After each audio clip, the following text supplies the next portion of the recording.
أعوذ بالله من الشيطان الرجيم. بسم الله الرحمن الرحيم. ادع إلى سبيل ربك بالحكمة والموعظة الحسنة وجادلهم بالتي هي أحسن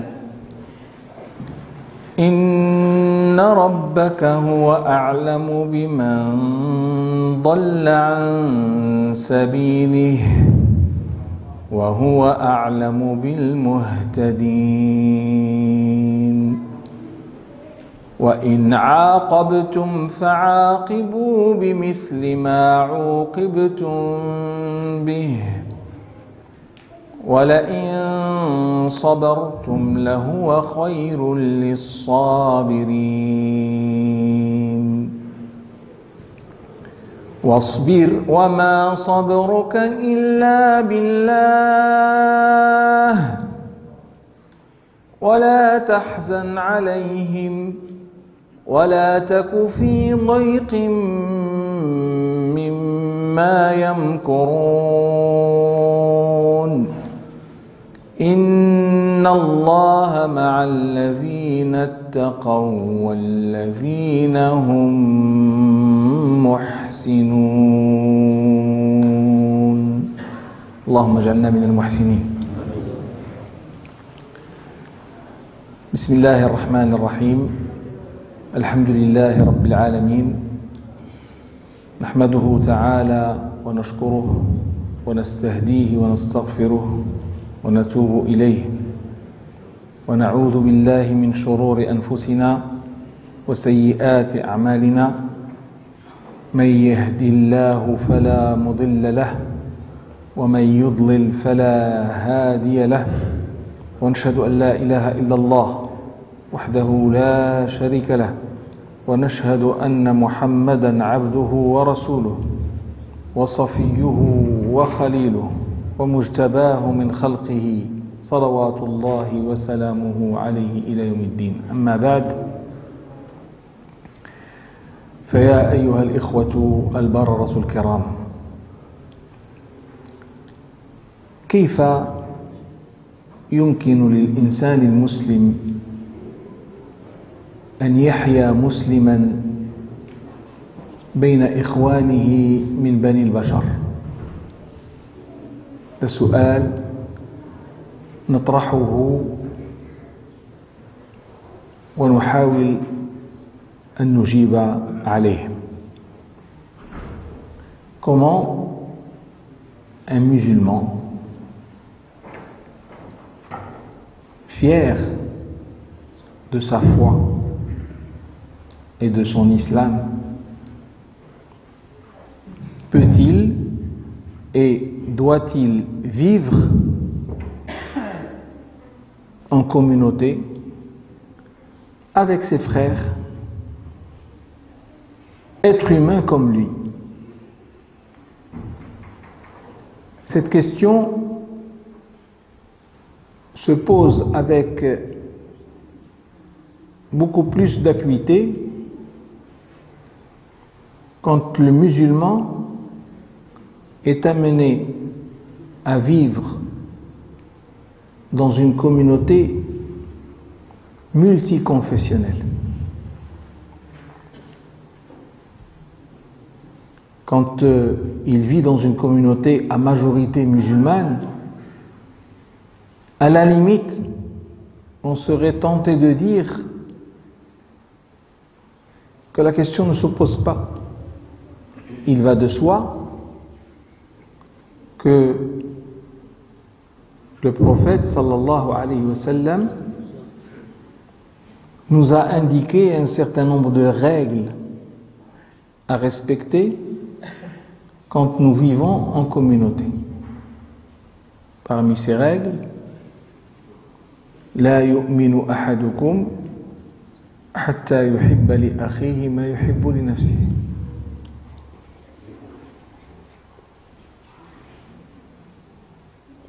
Parmi ces règles, من كان يؤمن بالله واليوم الآخر فلا يؤذي جاره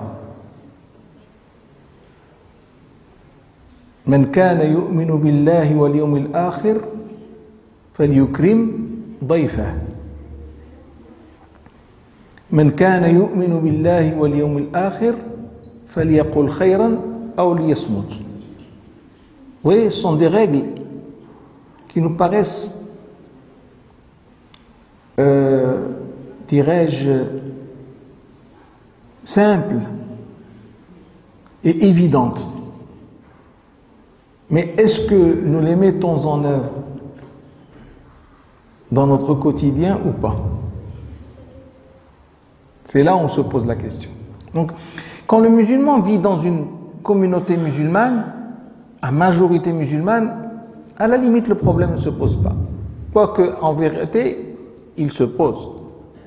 Parce que nous ne mettons pas en œuvre les règles établies par le prophète sallallahu alayhi wa sallam dans la gestion de la vie en communauté, du vivre ensemble. Donc la question se pose un petit peu plus avec acuité quand le musulman est amené à vivre dans une société, dans une communauté comme celle où nous sommes actuellement. Il n'y a pas que des musulmans. Les musulmans sont même minoritaires par rapport aux non-musulmans. Mais leur communauté est quand même assez importante. Alors comment doivent-ils se comporter et se conduire au sein de cette communauté pour vivre en communion avec cette communauté? Je suis toujours étonné par certains de nos frères qui avancent des postulats extraordinaires, bizarres, qui n'ont rien à voir avec la façon de voir de l'islam, et qui vous disent les autres ce sont des kuffars. Peu importe ce qu'on peut leur faire. Peu importe ce qu'on peut leur faire. C'est quelque chose d'inacceptable. Il faudrait qu'on se dise une chose de très importante, très très importante. C'est que le musulman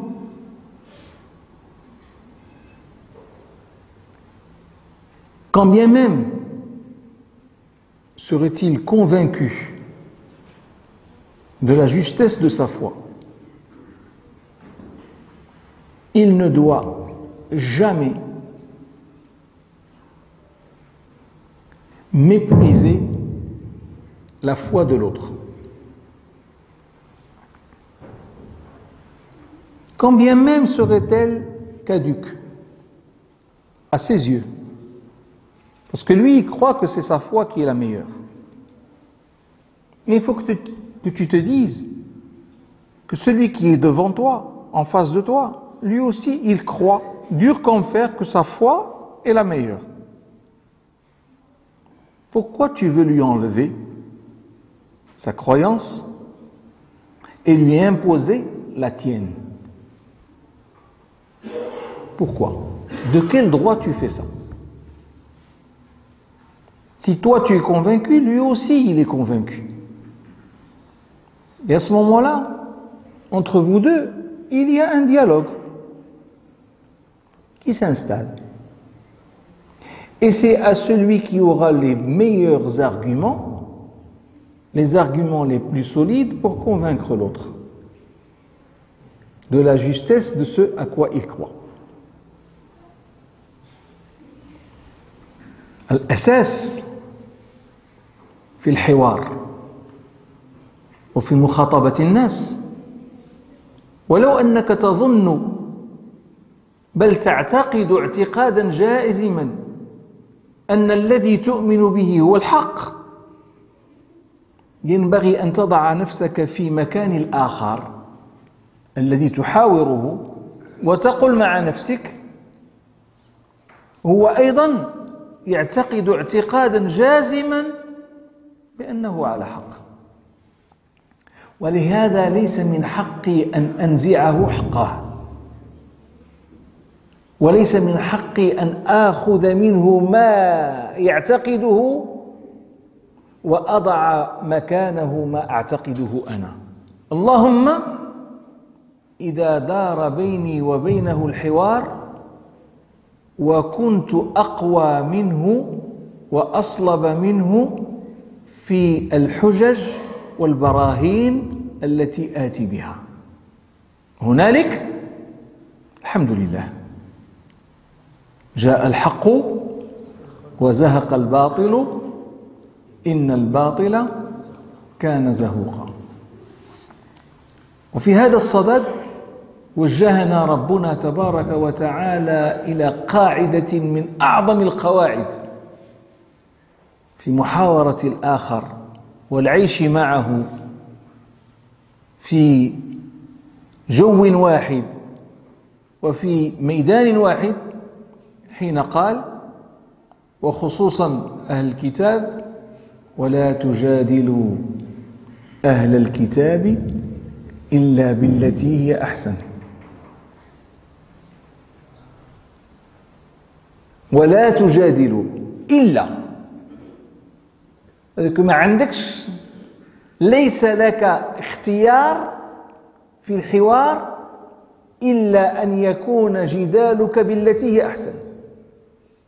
Tu n'as pas le choix.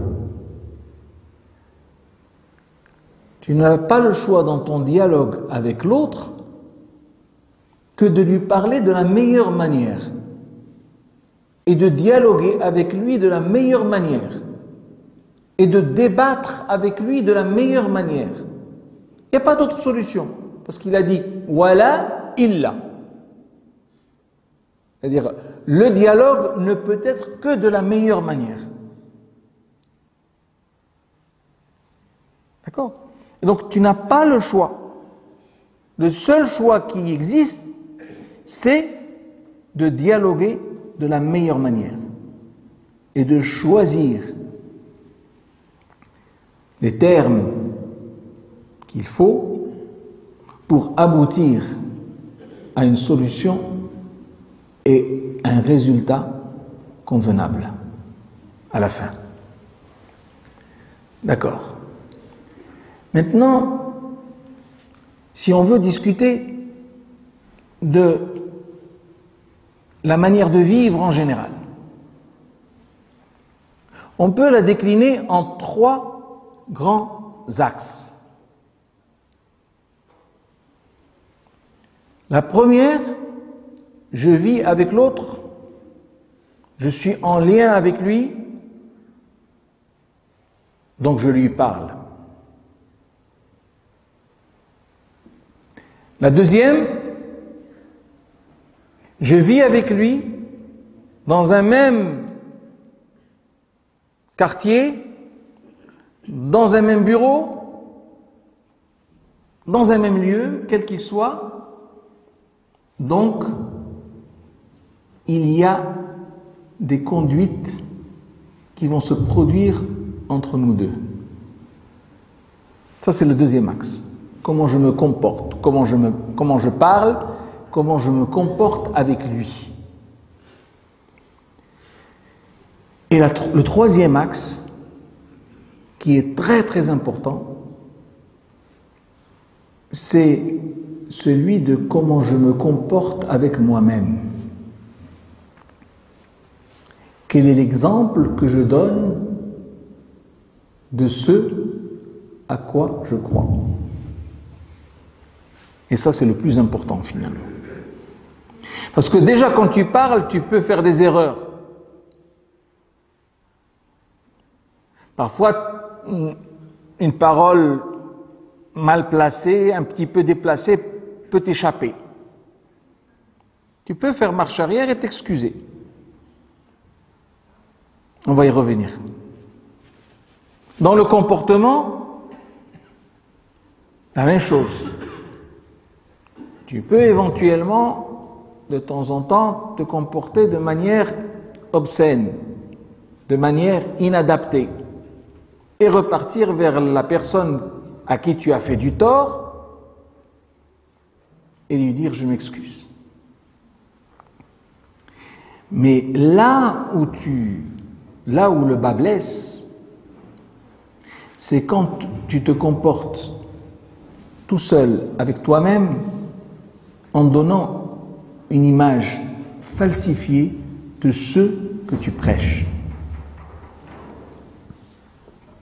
Imaginez-vous quelqu'un qui passe son temps à dire aux gens il ne faut pas mentir.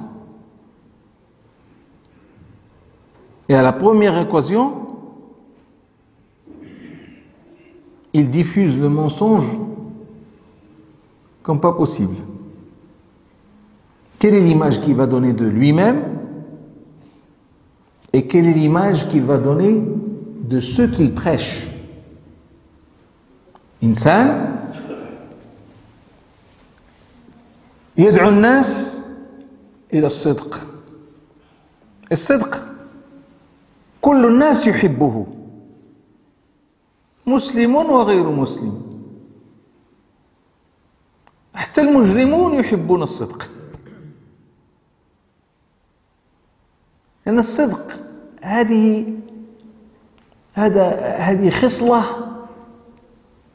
كونية يحبها القاصي والداني الكبير والصغير فلا تستطيع أن تقول للناس لا أنا لا أحب الصدق. فتخيلوا معي أحد الناس يدعو غيره إلى الصدق ولكن في أول وهلة تراه يكذب. ما هي الصورة التي ستنعكس عنه؟ لا أحد سيثق به أبدا بعد ذلك.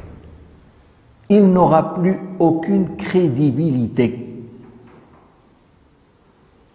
La crédibilité va disparaître. Et donc, l'image qu'il donne de sa foi est une image mauvaise, déviée, qui va faire que ceux qui sont amenés à avoir des liens avec lui et des relations avec lui ils vont automatiquement être sur leur garde par rapport à lui. Pour ne pas dire, ils vont l'exclure de leur vie. Et ça, c'est pour chaque valeur. لجميع الأخلاق التي يمكن أن يدعو إليها الإنسان أو يمثلها الإنسان في حياته فإنه كلما خالفها إلا وفقد المصداقية التي ينبغي أن تكون له فإذا به يترك من قبل الجميع. إذن nous avons trois axes. Le premier est celui-ci. Je dois être conforme avec moi-même. Si je veux vivre en communauté, dans de bonnes conditions, parce que c'est ça le but. L'objectif, c'est de pouvoir vivre dans de bonnes conditions, avec tout le monde, et vivre heureux. Donc si je veux atteindre ce degré de bonheur, la première chose qui s'impose à moi en tant que musulman, c'est d'être conforme à moi-même. أن أكون مطابقا للأصل الذي أنا هو بمعنى أنني إذا قلت أنا مسلم أن تكون تصرفاتي العامة دون أن أكون في تعامل مع غيري أن تكون تصرفاتي عامة تدل على أنني مسلم وأن وجهي هذا صافي لا خذلان فيه ولا أنانية فيه ولا كذب فيه ولا خيانة فيه ولا ولا ولا ولا ولا ولا. دائما أذكر هذه نكتة واقعية وقعت لي وأنا حاضر فيها. كنا في مؤتمر من المؤتمرات هنا في أوروبا، مؤتمر طبي، وكان معي ثلة من أصدقاء، un groupe de collègues médecins, et on était en congrès. Et bien sûr, à un certain moment, on a eu une pause déjeuner, ou je ne sais plus quoi, quelque chose pareil. On est allé manger. ذهبنا إلى تناول الطعام فجاءوا بالصحون يوزعون علينا بعض الأطعمة، فكل واحد يأخذ الطعام. فالسيدة التي كانت توزع علينا عرفتنا من وجوهنا أننا مسلمون. C'est facile de reconnaître. Hein? Donc elle savait que nous étions des Marocains, donc elle a jugé utile de nous dire attention, ici c'est de la viande de porc, il ne faut pas prendre. أردوا بالكم هذا فيه لحم الخنزير فلا تأكلوه، وهي ليست مسلمة، ولكن احتراما لنا خافت علينا أن نخالف ديننا فنبهتنا إلى الصف الذي فيه لحم الخنزير. فلما قالت لحم الخنزير أنا لم أمد يدي، خلاص حتى الذي بجنبه لا أكله، ولكن صاحبي الذي كان بجنبي ماذا قال لها؟ قال bon.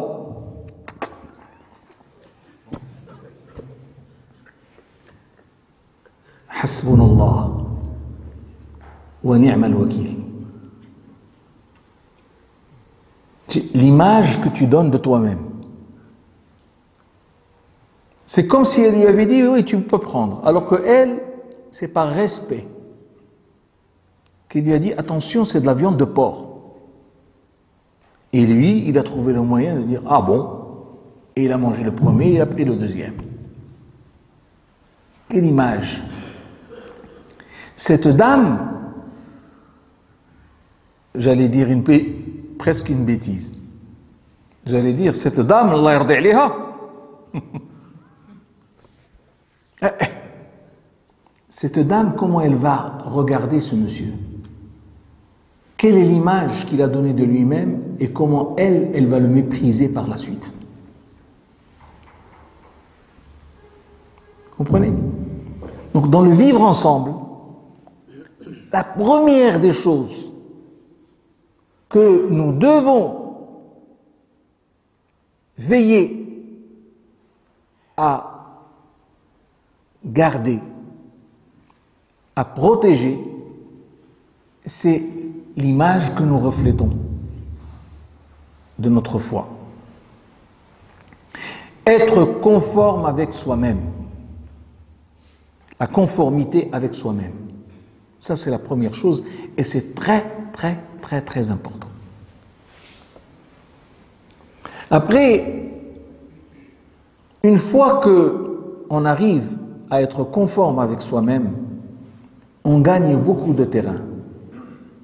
Parce qu'ensuite, dans les deux autres axes, et la parole et le relationnel, comment je me comporte avec autrui, ça devient très très facile. Et dans la conformité avec soi-même,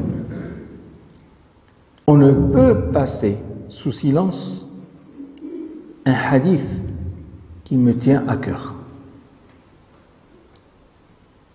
Un hadith du prophète sallallahu alayhi wa sallam que l'on retrouve dans Sahih al-Bukhari, dans Sahih Muslim, dans d'autres recueils de hadiths, fi Sunan ou fi Musnad. Il existe partout ce hadith. C'est le hadith de l'hypocrite, hadith al-munafiq. Parce que quand tu n'es pas conforme avec toi-même, tu ouvres une porte à l'hypocrisie pour qu'elle rentre chez toi. Rasul sallallahu alayhi wa sallam يقول في الحديث الصحيح آية المنافق ثلاث آية المنافق ثلاث إذا حدث كذب وإذا وعد أخلف وإذا اؤتمن خان ثلاثة. Le prophète sallallahu alayhi wa sallam nous définit ce que c'est que l'hypocrite. L'hypocrite est un individu, même s'il dit la ilaha illallah Muhammadur Rasulullah, même s'il dit la ilaha illallah Muhammadur Rasulullah, s'il cumule ces trois façons de faire, il devient hypocrite par définition. إذا حدث كذب.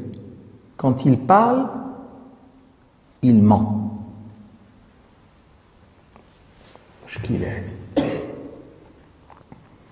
À chaque fois que je cite ce hadith, j'ai commencé à trembler, à avoir peur. Et je vais vous poser une question. Et ayez le courage de me répondre.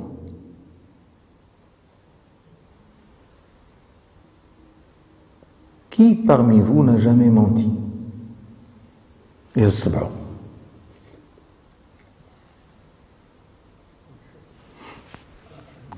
Pas un seul courageux.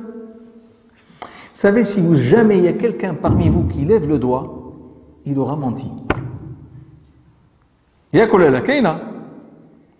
Si vous levez le doigt, ça veut dire que vous êtes menteur. Et donc vous aurez menti.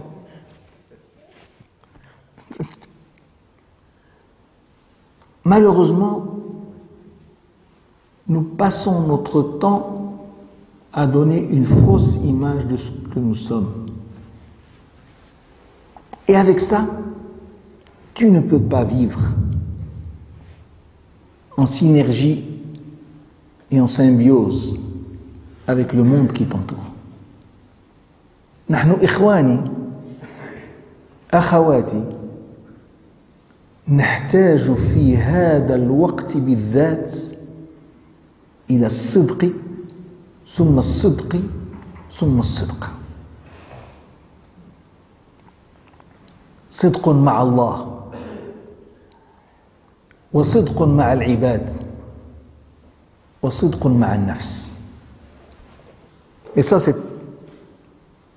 c'est un autre domaine et un autre sujet, très loin, non, très proche de ce que nous sommes en train de dire, mais que j'éviterai de détailler aujourd'hui parce que je m'éloignerai beaucoup du message que je voudrais passer. Parce que finalement, si vous voulez vivre ensemble, si vous voulez vivre dans le bonheur, une seule solution, la sincérité, sidq. Et si le musulman ne peut pas se targuer d'être sincère,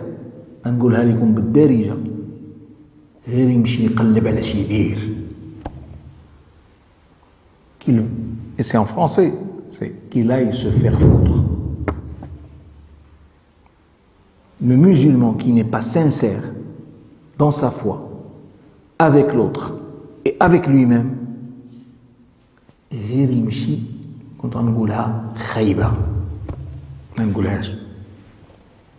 ne vais pas le dire, parce que c'est un mot, un gros mot, qu'on entend dans la rue. Je suis incapable de le dire devant la caméra, et même de le dire devant vous. Je me t'assem sharia. D'accord? Mais si jamais tu n'es pas sincère, va chercher ailleurs. Rasoul sallallahu alayhi wa sallam nous dit, dans un hadith rapporté par l'imam Tabarani, يطبع المؤمن على كل الخلال, c'est-à-dire le croyant musulman, il peut se parer de n'importe quel caractère, sauf deux. Sauf deux. يطبع المؤمن على كل الخلال, على كل الصفات, خلال الصفات, إلا الخيانة والكذب, إلا الخيانة والكذب. Le croyant musulman peut être tout ce que vous voulez, sauf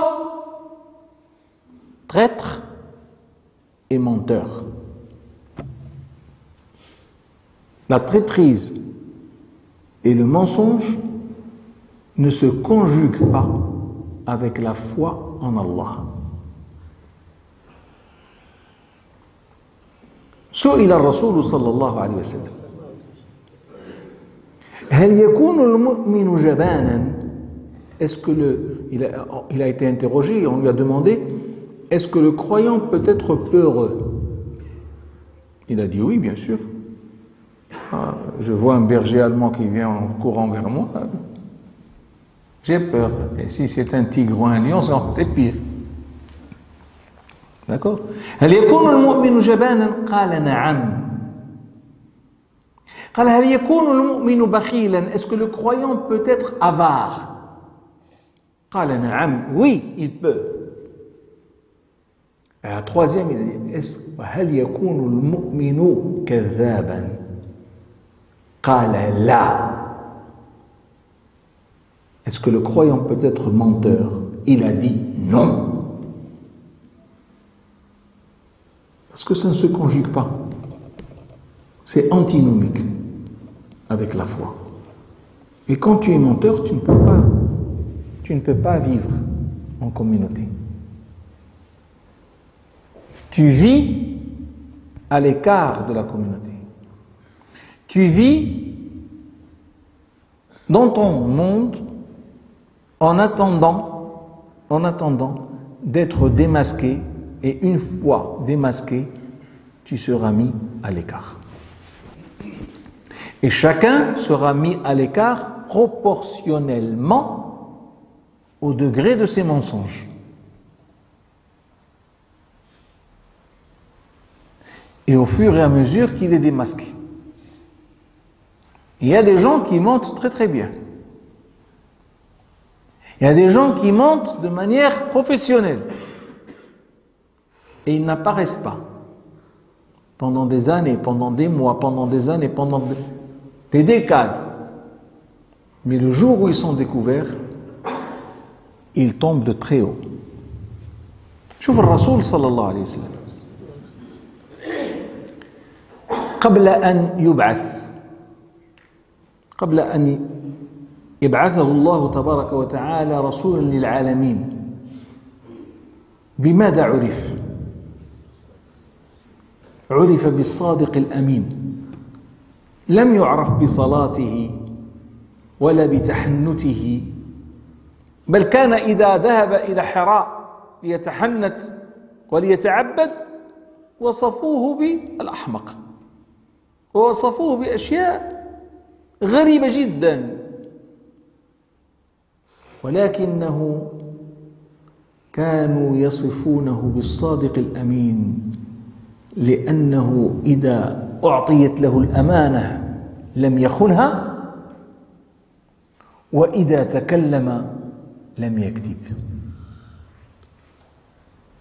فاستطاع صلى الله عليه وسلم بخصلتين كريمتين عظيمتين، استطاع أن ينال إعجاب الجميع حتى قبل أن يرسل، وحتى قبل أن يكون محمدا رسولا نبيا من قبل الله سبحانه وتعالى.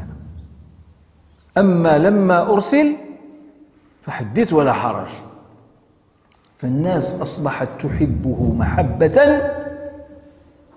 لا قبل لأحد بها سبحان الله. والقصص في هذا كثير في سيرة الرسول صلى الله عليه وسلم. الشاهد عندنا وأن الإنسان إذا أراد أن يحيا في وسط ما فعليه أن يتحرى الصدق ويتحلى بالصدق. لهذا قال رسول الله صلى الله عليه وسلم ولا زال الرجل يصدق ويتحرى الصدق حتى يكتب عند الله صديقا.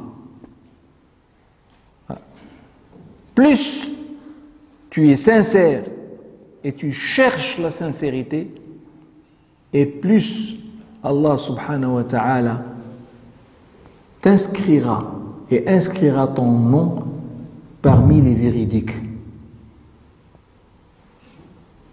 ومن يطع الله والرسول فأولئك مع الذين أنعم الله عليهم من النبيين والصديقين والشهداء والصالحين وحسن أولئك رفيقا.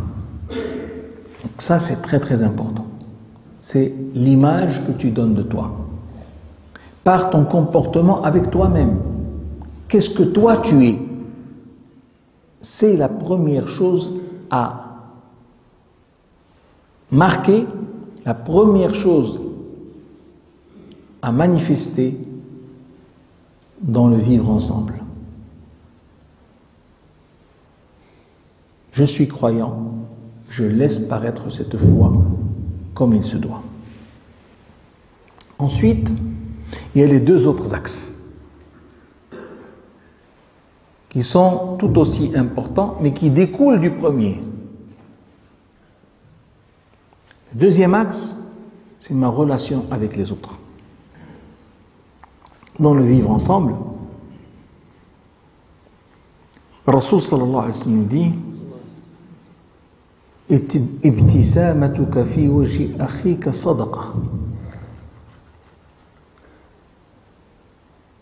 ولا تحقرن من المعروف شيئا وأن تلقى أخاك بوجه طلق. Le fait de sourire à l'autre, le fait de sourire à l'autre est une sadaqa dans le lexique prophétique de Sayyidina Muhammad sallallahu alayhi wa sallam. المسلمون في هذا الزمان وفي أزمنة مضت أخذوا على أنفسهم ألا يكونوا إلا عابسين. تلقى ماشي مسلم إلا تكرم عليك، إذا تكرم عليك بالسلام يقول السلام عليكم. هاي qu'est-ce qui se passe? Pourquoi tu dis pas assalamu alaykum ya akhi?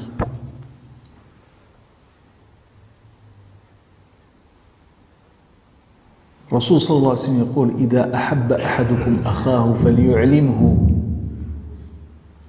Et dire à quelqu'un je t'apprécie, je t'aime bien, tu peux le dire avec ta langue en lui disant je t'aime bien, mais tu peux lui dire aussi à travers les gestes que tu déploies, ta gestuelle. Oh, je t'aime. Je t'aime mon frère. Tu sais pas comment je t'apprécie. كاين فرق ولا ما كاينش؟ فيه فرق بين هذه وهذه؟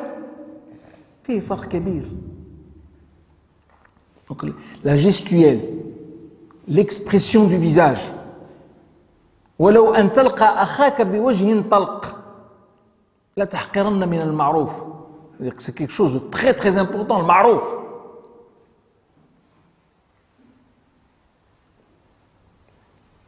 C'est de, même aussi petit soit-il, ne serait-ce qu'en rencontrant ton frère avec un visage ébloui,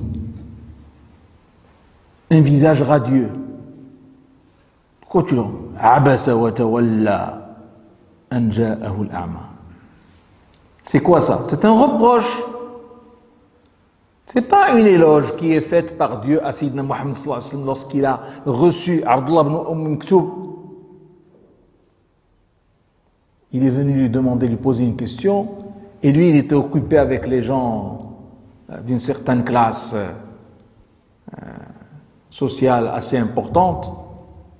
Je suis en train de discuter avec le préfet, ou avec le maire, avec un ministre, avec un élu, et il y a un petit zigoto qui vient me déranger. Comment je vais le recevoir? Eh bien, le prophète sallallahu alayhi wa sallam, il lui a été reproché de mal recevoir et de mal accueillir le monsieur qui était en plus aveugle, handicapé. Nous, quand on voit comment on se comporte avec les handicapés, avec le mépris qu'on fait, nous, les musulmans, les Marocains, les Algériens, les Tunisiens,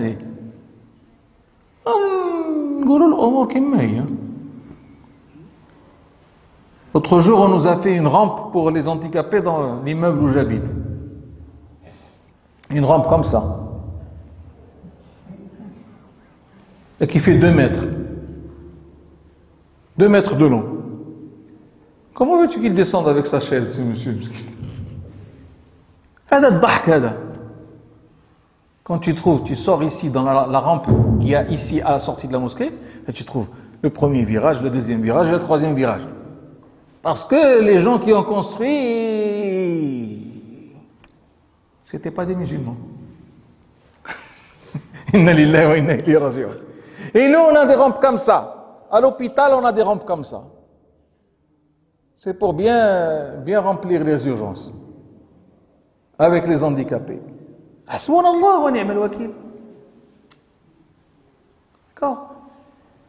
Alors, il lui a dit Abasa wa tawalla an ja'ahu al-a'ma. Wa ma yudrik la'allahu yazakka aw yadhakkaru fatanfa'uhu ad-dhikra. Alors, fais attention de ne pas donner trop d'importance à ceux qui ne la méritent pas.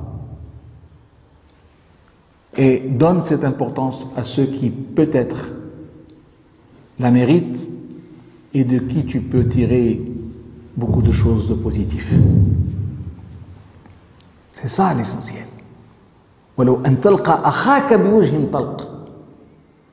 C'est ça, mes chers frères, de vivre ensemble.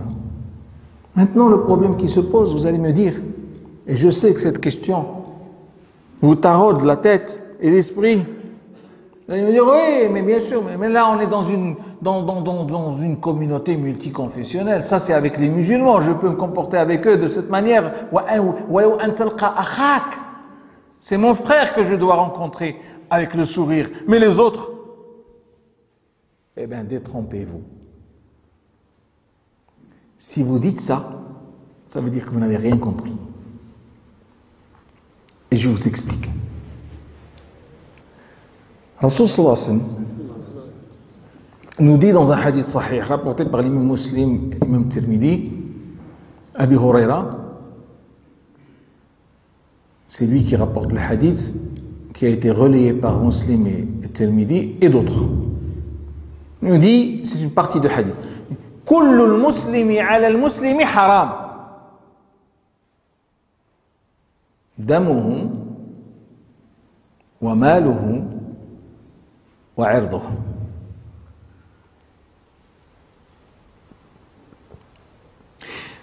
Tout musulman par rapport à un autre musulman est sacré, aussi bien du point de vue de sa vie, tu n'as pas le droit d'attenter à la vie d'un musulman, quelles que soient les circonstances. Tu n'as pas le droit de lui prendre ses biens, maluhu,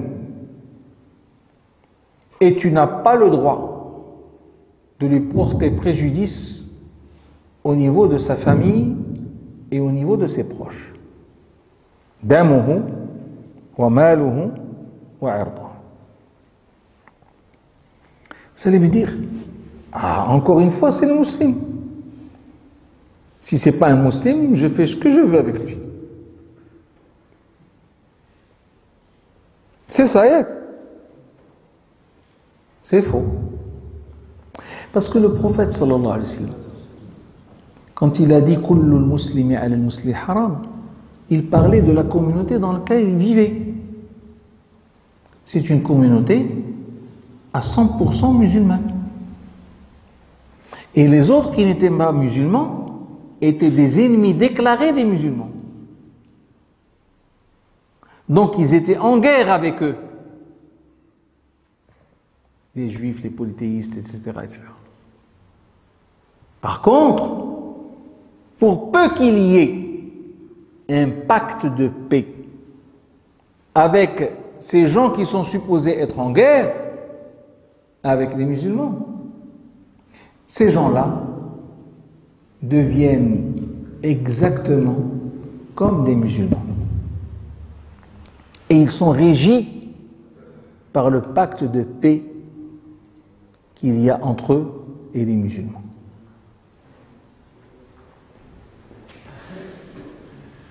Vous allez me dire, mais d'où tu nous amènes ça? Ben, on l'amène du Coran et de la façon avec laquelle le prophète sallallahu alayhi wa sallam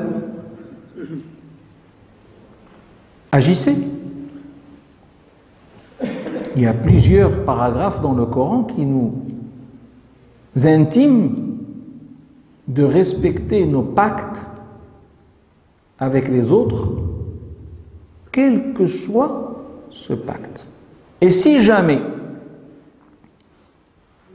on a envie de rompre le pacte, إذا أردنا أن ننهي العقد فعلينا أن نبعث ببراءة. هذا هو فحوى قوله تعالى براءة من الله ورسوله إلى الذين عاهدتم من المشركين فسيحوا في الأرض 4 أشهر. Allah subhanahu wa ta'ala a dit au prophète, il va falloir rompre le pacte qui existe entre toi et les polythéistes. Mais tu ne peux pas le rompre sans les prévenir. Il faut les prévenir et leur dire, attention, les choses vont changer. Et d'ailleurs, dans Surat, ça c'est Surat al-Bara'a, Surat al-Tawbah, mais dans Surat al-Anfal, il y a encore mieux. Qu'est-ce qu'il dit? Il dit وَإِمَّا تَخَافَنَّ مِنْ قَوْمٍ خِيَانَةً فَانبِذْ إِلَيْهِمْ عَلَى سَوَاءٍ إِنَّ اللَّهَ لَا يُحِبُّ الْخَائِنِينَ.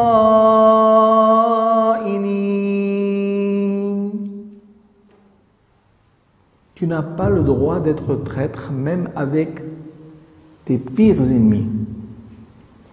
Même avec tes ennemis les plus virulents, tu ne peux pas être traître, tu ne peux pas les trahir.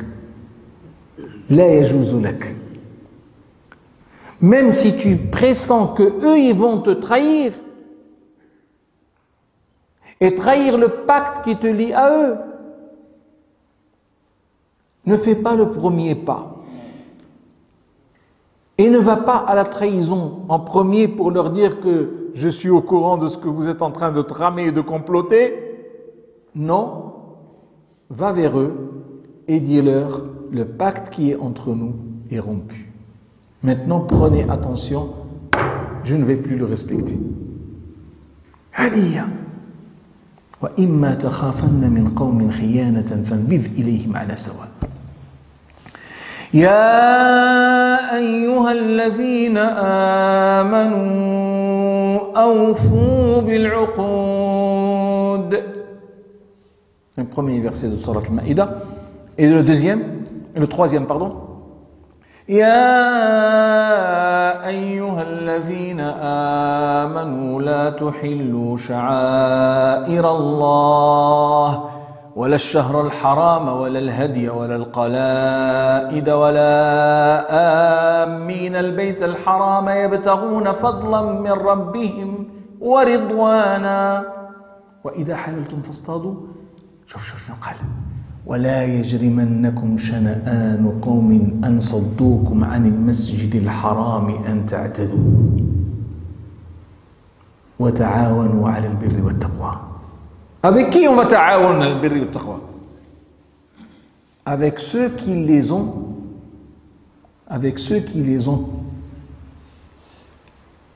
expulsés par le passé. قال ولا يجرمنكم شنآن قوم أن صدوكم. C'est pas parce que eux ils vous ont expulsés par le passé de la Mecque que maintenant que vous êtes revenus à la Mecque en victorieux, vous allez à votre tour les expulser et vous venger d'eux. Là, il leur a dit ta'awanu ala al-birri wa taqwa. Approchez-les, ramenez-les vers vous et agissez en symbiose. Ah, on va le vivre ensemble. Faut le Coran. وتعاونوا على البر والتقوى ولا تعاونوا على الإثم والعدوان واتقوا الله إن الله شديد العقاب. Et à partir de là, toujours dans le comportement, mes chers frères, nous pourrons dire quelque chose d'extraordinaire. Si on va revisiter le verset par lequel j'ai ouvert mon intervention. عقلتوا عليه؟ ادع إلى سبيل ربك بالحكمة والموعظة الحسنة وجادلهم بالتي هي أحسن. وجادلهم بالتي هي أحسن إن ربك هو أعلم من ضل عن سبيله وهو أعلم بالمهتدين. Ce qui m'intéresse dans ce verset, c'est ce qui vient après. وإن عاقبتم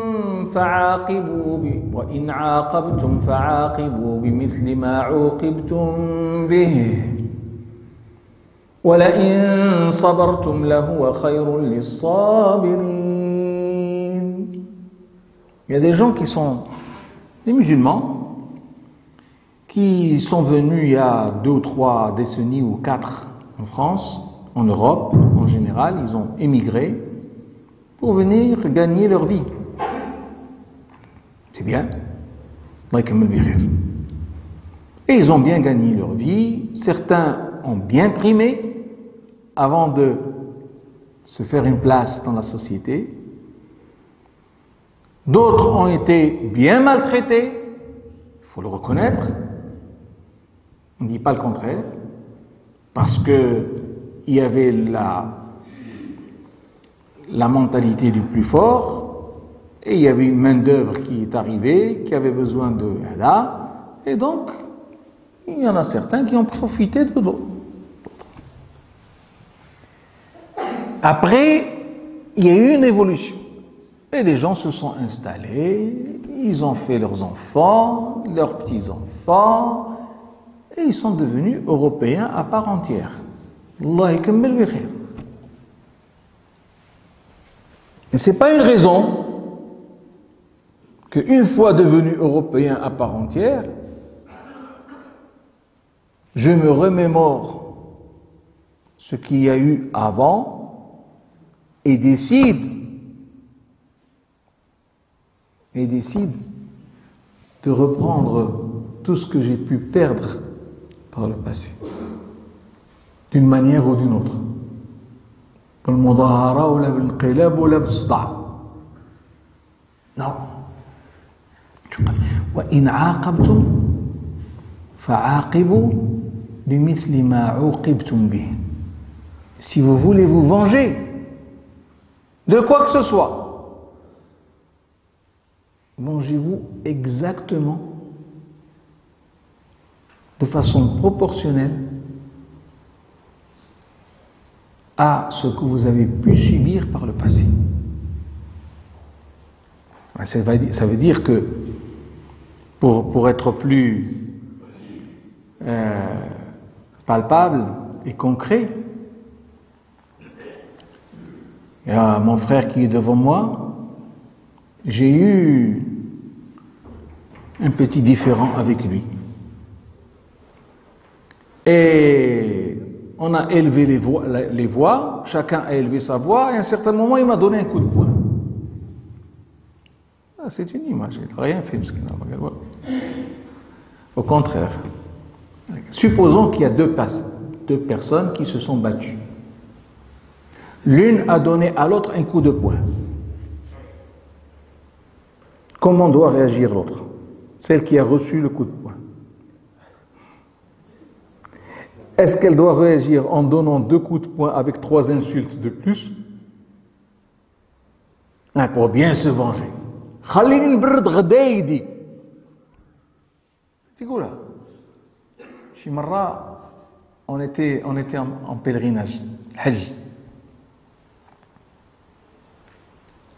Et il y en a 2 qui se sont disputés par rapport au robinet d'eau.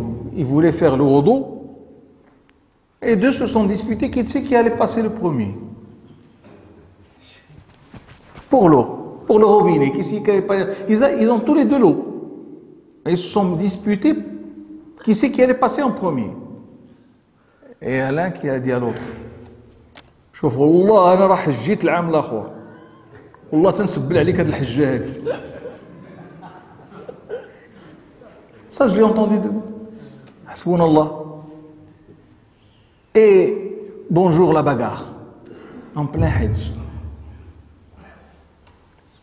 Et l'autre qui était devant la Kaaba, et il a fait à reculant, il s'est disputé avec quelqu'un, et il dit, s'il te plaît, il parle à la Kaaba, il dit, s'il te plaît, que cette fois-ci, je lui donne un coup de poing, et après je viens de dire,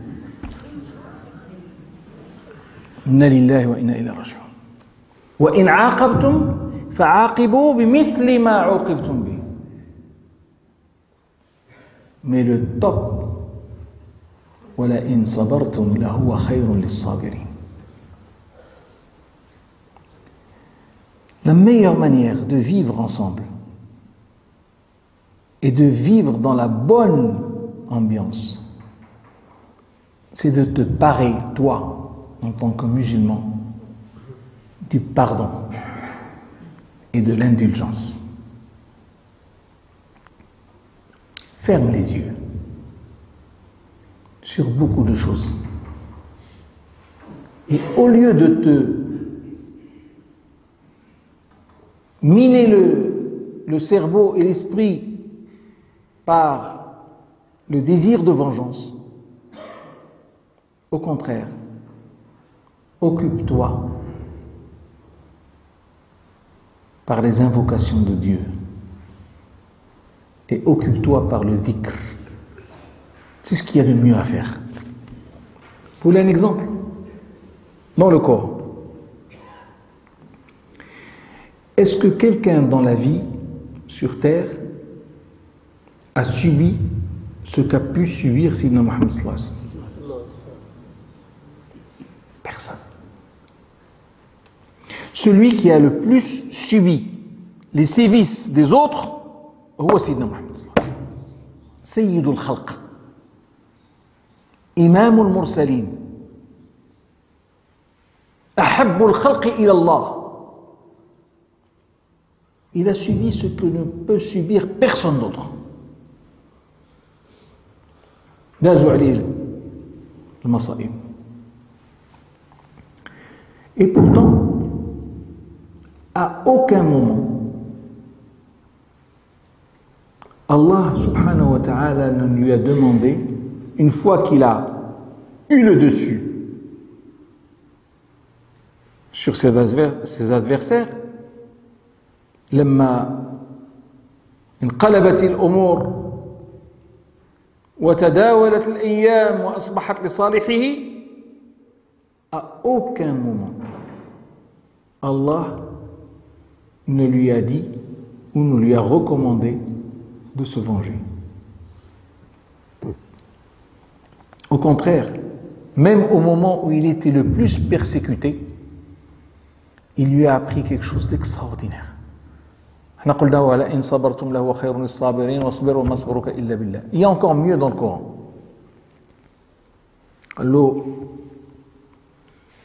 Surat al-Hijr. Parfois, Surat al-Hijr. 99 versets. Dans ce chapitre, il y a 99 versets. Le verset 98 et le verset 99 sont exemplaires. Les derniers. Allah dit à Sayyidina Muhammad sallallahu alayhi wa sallam, وَلَقَدْ نَعْلَمُ أَنَّكَ يَضِيقُ صَدْرُكَ بِمَا يَقُولُونَ. Ça c'est le premier verset. Nous savons pertinemment que ce qu'ils disent te fait mal, te rend triste. Qu'est-ce qu'il aurait pu lui dire? Puisque ça te rend triste, et puisque ça te fait mal au cœur, alors prends une grenade ou une poche de vitriol et lance-la l'air au visage. La logique aurait voulu que ce soit ça. Insulte-les, rends-leur l'appareil. Puisqu'ils t'insultent, insulte-les. Puisqu'ils te battent, essaie de les battre. Eh bien non. Allah subhanahu wa ta'ala ne lui a pas dit ça. La leçon qu'il lui a apprise, c'est la suivante. وَلَقَدْ نَعْلَمُ أَنَّكَ يَضِيقُ صَدْرُكَ بِمَا يَقُولُونَ فَسَبِّحْ. ما قالوش فاضرب، ما قالوش فسب، ما قالوش فارفع صوتك، لا، فسبح بحمد ربك وكن من الساجدين واعبد ربك حتى ياتيك اليقين. Et dans le chapitre du mont Tor, Surat Tor, en fin de chapitre, 48 versets. Tout dernier verset, qu'est-ce qu'il dit? واصبر لحكم ربك فإنك بأعيننا وسبح بحمد ربك وكن ومن الساجدين وسبح بحمد ربك قبل طلوع الشمس وقبل الغروب ومن الليل فسبحه وإدبار السجود. الله أكبر. إنا نحن نحيي ونميت وإلينا المصير نحن أعلم بما يقولون وما أنت عليهم بجبار فذكر بالقرآن من يخاف وعيد. التوجيهات الربانية لسيدنا محمد صلى الله عليه وسلم لكي يحيا بين الناس في أمن وأمان ألا يرد عليهم بالمثل وإنما أن يعفو ويصبر ويستعين بماذا؟ يستعين بالصبر ويستعين بالذكر ويستعين بالصلاة. Et ça nous concerne nous aussi parce que Allah subhanahu wa ta'ala dit dans le verset numéro 153 du chapitre de la Génisse, Surat al-Baqarah, Ya ayyuha alladhina amanu ista'inu bis-sabri was-salah. Inna Allaha ma'a as-sabirin. Ça c'est le deuxième axe, mes chers frères. La vengeance n'a pas de place dans le cœur du musulman. Le musulman a plus tendance à être pardonneur et indulgent et à chercher des excuses à son prochain.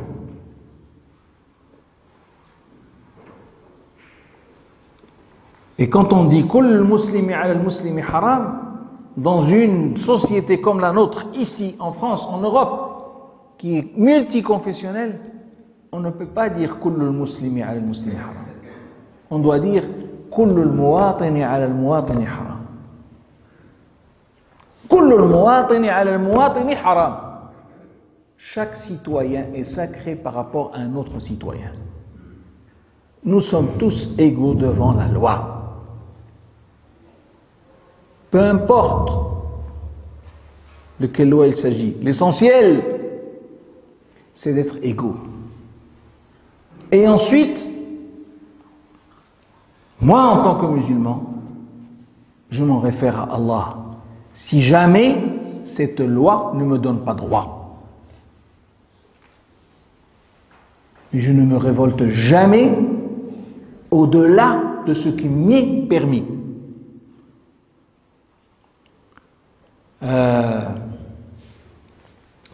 Verset numéro 183 du chapitre de la Génisse, Surat al-Baqarah. وَقَاتِلُوا فِي سَبِيلِ اللَّهِ الَّذِينَ يُقَاتِلُونَكُمْ وَلَا تَعْتَدُوا وَلَا تَعْتَدُوا. C'est pas le verset 183, c'est un peu plus. Peut-être 192 ou 193, je ne sais plus. وَقَاتِلُوا فِي سَبِيلِ اللَّهِ الَّذِينَ يُقَاتِلُونَكُمْ وَلَا تَعْتَدُوا. Pourquoi? Qu'est-ce que veut dire وَلَا تَعْتَدُوا? Ne dépassez pas les limites. Je parlais tout à l'heure du coup de poing que m'a donné mon frère, c'est Mohamed. J'ai envie de lui rendre, eh bien je dois lui rendre un seul coup de poing. Mais le problème qui se pose là, c'est que si lui, il m'a donné un coup de poing de 2 kilos, je dois lui rendre un coup de poing de 2 kilos. Si je lui rends un coup de poing de 2,5 kg, je deviens mu'tadin. Je dépasse les limites. Et Allah n'aime pas ceux qui dépassent les limites. Inna Allah la yuhibbu al-mu'tadin. Ça, c'est dans le relationnel, mes chers frères. Et c'est le deuxième axe. Ensuite, il y a le troisième axe. Premier axe, du vivre ensemble, je donne une image correcte, conforme à moi-même. Deuxième axe, dans le relationnel, je ne suis pas vengeur. Au contraire, je suis toujours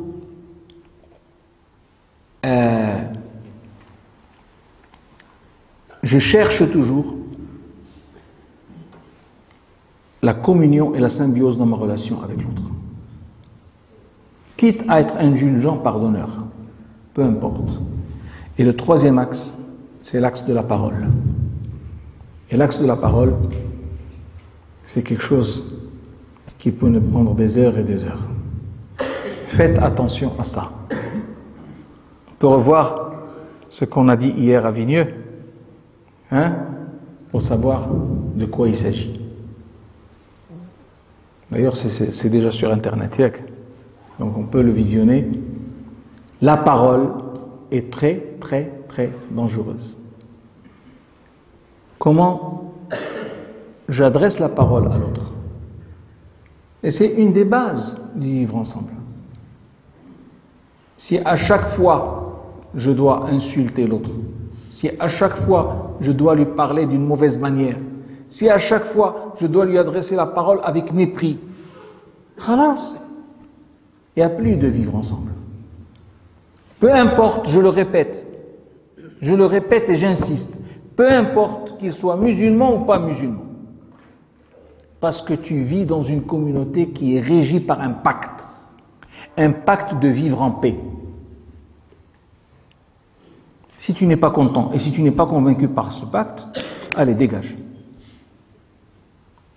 Va-t'en. Mais toi, tu acceptes de vivre dans le pacte et tu veux l'enfreindre par n'importe quel moyen. Hada al-hamaq. Allahu Akbar. Donc on va s'arrêter dans 2 minutes, Inch'Allah, bi'awillah. Soyez conforme avec vous-même. Soignez vos relations avec les autres. Et quand vous parlez, parlez avec sincérité, et honnêteté. أقول قولي هذا وأستغفر الله لي ولكم ولسائر المسلمين ويرحم الله عبدا قال آمين.